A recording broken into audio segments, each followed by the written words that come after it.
Horror, thriller, comedy, sci-fi, drama যেকোনো ধরনের genre, যেকোনো স্বাদের সিনেমা। শুধুমাত্র সিনেমা ক্রনিকলস এর পর্দায়। একজন শান্ত নিরীহ প্রকৃতির মানুষ যখন হঠাৎ করে ভীষণ রেগে যায়, তখন তার মধ্যে আসে একটা ভয়ঙ্কর রকমের চেঞ্জ। আজকের সিনেমার কনসেপ্ট খানিকটা এই নিয়ে। আজকের সিনেমার আলোচনা করব বর্তমান সময়ে লোকের মুখে মুখে প্রচলিত একটাই নাম নিয়ে, মহারাজা। সিনেমার লিড কাস্টিংয়ে রয়েছে বিজয় সেতুপতি, অনুরাগ কাশ্যপ, আর একজন সাপোর্টিং ক্যারেক্টার যে গোটা সিনেমা জুড়েই রয়েছে, তার নাম মমতা মোহনদাস। সাউথ সিনেমার স্টোরি টেলিং বরাবরই অনেকটা এগিয়ে থাকে। মহারাজা আবার প্রুফ করে দিল এই জিনিসটাকে। সিনেমার ডিরেক্টর নিথিলান স্বামীনাথন। 2024 সালে তামিল ল্যাঙ্গুয়েজে সিনেমাটা রিলিজ হয়েছে। বর্তমানে নেটফ্লিক্সে এটা অ্যাভেলেবেল। 2 ঘন্টা 20 মিনিটের সিনেমা, চাইলে হিন্দিতেও দেখতে পারো। সিনেমার স্টোরি লাইন: একজন নাপিত যার নাম মহারাজা, যে ক্যারেক্টারটা প্লে করেছে বিজয় সেতুপতি, সাধারণ ঘর থেকে বিলং করে, নিজের মেয়েকে নিয়ে সুখে শান্তিতে জীবনযাপন করছিল। একটা চেঞ্জ গোটা জীবনটাকেই পাল্টে দিল।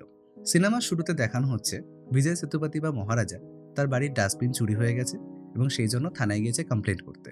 ভীষণ কনফিউজিং, তাই না? কিন্তু মূল ঘটনাটা আসলেই অন্য কিছু। বিজয় সেতুপতি বা মহারাজা পেশায় একজন নাপিত এবং সে তার মেয়েকে নিয়ে খুব সাধারণ জীবনযাপন পালন করে। সিনেমাটাকে দুটো ভাগে ভাগ করা হয়েছে, 15 বছর আগে এবং 15 বছর পরে। সিনেমার শুরু হয় এই 15 বছর পর থেকে। সিনেমায় দেখানো হচ্ছে মহারাজা তার বাড়ির ডাস্টবিন হারিয়ে গেছে, সেটা কমপ্লেন করার জন্য থানায় এসেছে। পুলিশরা তো অবাক, একটা ডাস্টবিন চুরির জন্য থানায় এসেছে কমপ্লেন করতে। কিন্তু মহারাজা এই পুলিশদেরকে লাখ লাখ টাকার লোভ দেখায় যে তোমরা আমাকে আমার ডাস্টবিন খুঁজে দাও, আমি তোমাদেরকে 7 লাখ টাকা দেবো। পুলিশরা ভাবে 7 লাখ টাকা দিচ্ছে, একটা কাজ করি, মিথ্যে মিথ্যে একটা ইনভেস্টিগেশন করি, ওর যে ডাস্টবিনটা হারিয়ে গেছে ওরকম সেম একটা ডাস্টবিন বানিয়ে ওকে ফেরত দিয়ে দেবো, ও বুঝতেও পারবে না, এদিকে আমরা 7 লাখ টাকাও পেয়ে যাব। এই জন্য ওরা মিথ্যে মিথ্যে ইনভেস্টিগেশন করার নাটক করে। এইদিকে কিছু চুরির ঘটনা নিয়ে ওরা তদন্ত করছিল এবং সেই ঘটনার তদন্ত করতে গিয়ে জানতে পারে সেই চুরির ঘটনা এবং এই মহারাজার ডাস্টবিন চুরির ঘটনা এটা একে অপরের সাথে কানেক্টেড। নাকি 15 বছর আগে একটা দল বাড়িতে বাড়িতে চুরি করত এবং বাড়ির লোকগুলোকে মেরে দিয়ে চলে যেত। সেই ঘটনারই তদন্ত করছিল এই পুলিশরা। এবং মহারাজা যে ডাস্টবিন চুরি হয়ে গেছে তার জন্য কমপ্লেন করতে এসেছে, তার একটা ছোট্ট ঘটনার সাথে এই চুরির দলের লোকজন কানেক্টেড। চলে আসি 15 বছর আগের ঘটনায়। একটা ছোট্ট সিন এক্সপ্লেন করছি। এই সিনেমার মেন ভিলেন অনুরাগ কাশ্যপ, সে পেশায় একজন ইলেকট্রিশিয়ান ছিল, কিন্তু সে আরও বাকি দুজন সঙ্গীদের নিয়ে বাড়িতে বাড়িতে চুরি করত। একদিন তার মেয়ের জন্মদিন ছিল এবং মেয়ের জন্য একটা সুন্দর গিফট কিনে নিয়ে সেলুনে গিয়ে চুল কাটিয়ে বাড়িতে যেত। সেই সেলুনের মালিক কে? মহারাজা, মানে বিজয় সেতুপতি। হঠাৎ করে মহারাজা ছিল বাইরে এবং ওর সঙ্গীতের সাথে ফোনে কথা বলছিল। হঠাৎ করে ঘুরে দেখতে পায় মহারাজা দাঁড়িয়ে রয়েছে, আর ও ভাবে ওর চুরির সমস্ত ঘটনা মহারাজা জেনে গিয়েছে।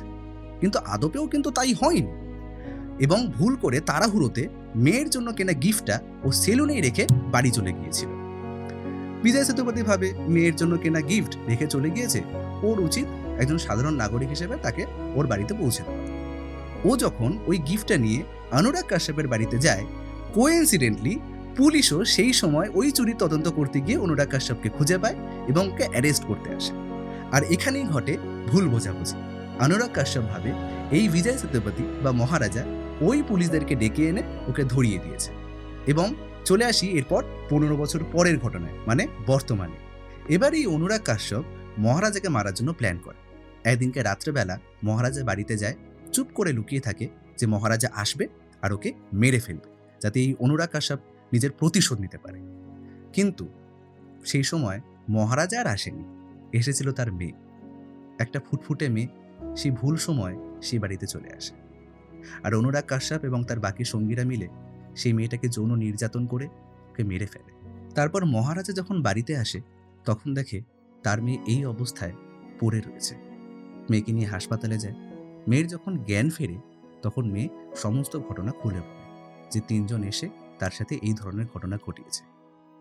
এইবার মহারাজা, যে একজন শান্তশিষ্ট মানুষ, যেটা আমি শুরুতে বলেছিলাম, তার মধ্যে আসে সেই ভীষণ রকমের চেঞ্জ।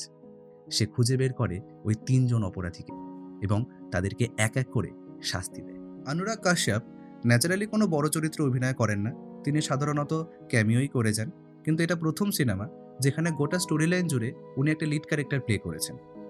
সিনেমা শুধুমাত্র লিড ক্যারেক্টারের স্টারডাম এবং বিগ বাজেটের সেটের উপরই ডিপেন্ডেন্ট হয় না, ভালো ডিরেকশন এবং ভালো স্ক্রিপ্ট রাইটিংটাই কিন্তু ইম্পর্টেন্ট।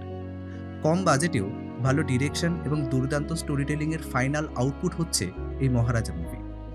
এই সিনেমাটা যতবারই আপনারা দেখবেন ততবারই কিন্তু নতুন নতুন পয়েন্ট খুঁজে বের করতে পারবেন।